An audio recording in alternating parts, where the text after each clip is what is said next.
We have selected a few of these acknowledgement receipts. If shown to you, please identify the same. P-1 being flashed on the screen. Pakibasa nga ng mga pangalan dito.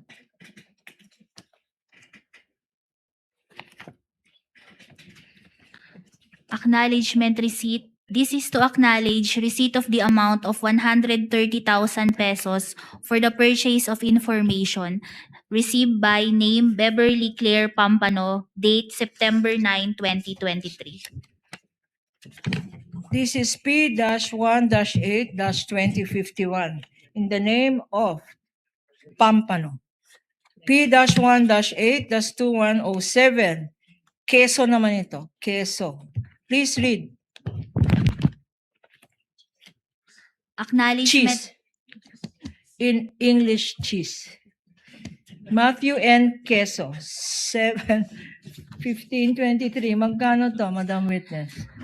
250,000 po at na-receive ni Matthew N. Quezon noong July 15, 2023. Ginamit for payment of supplies. Opo. Susunod, Nova Santos. 50,000 pesos. P-1-8-2147. Payment for the purchase of supplies. At another one, P-1-8-2195 sa isang Sala Kasim, 8/11/2023 for 180,000 pesos. Itong payment of supplies na pinakita natin, ito ba ay allowable expense ng confidential funds? Yes po, under 4.8.4 of the joint circular po. Purchase of supplies? Is this compliant with the joint circular? Yun po, yung sa purchase of supplies, based on the acknowledgement receipt po na ito, hindi ko ma-ascertain na talagang pinambili siya ng supplies, kaya humingi po ako ng additional documentation. So, sa nilagay sa acknowledgement receipt, purchase of supplies, hindi naman in-explain saan binili yung supply. Wala po, ito lang pong acknowledgement receipt ang sinabit Saan sa akin. ginamit yung supply? Wala din. Nakalagay lang po dito na for confidential operations. Okay. Lahat ng sinabi, no? At yung mga sinasabi ditong payment of supplies pa. Kagaya nitong, okay. P-1-8-1933, Renan Piatos, purchase of information naman to. P-1-8-2258, kay Xiaomi. Xiaomi? Xiaomi. 8. 100,000 pesos. Purchase of supplies. Another one, P-1-18-2092, flash on the screen, sa isang J. Kamote.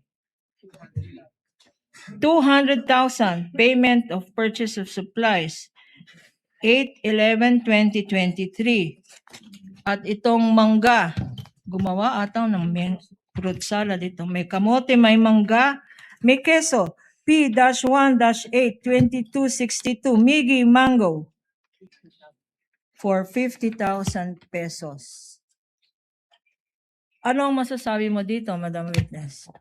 Yung mga acknowledgement receipts po na purchase of supplies and purchase of supplies, hiningan ko po ng additional documentation to ascertain po na ipinambili po talaga ito ng supplies. We will finish this. Kokoy Villamin. Kokoy Villamin. P-1-18-2064, 50,000 pesos. Bumili daw siya ng information. Last 4 in this list. P-1-8-2635 for Contis. Connor Adrian, 9/20/2023 for 50,000. Reward payment, P-18-2178, Hanilet Camille C, 8/3/2023, 350,000 pesos. P-1-18-2665, Christine Applegate Estrada,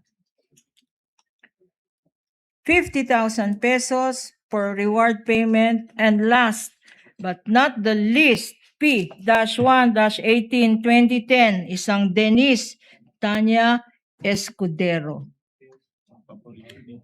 August 25, 2023. Bumili ng information itong Escudero for 120,000 pesos.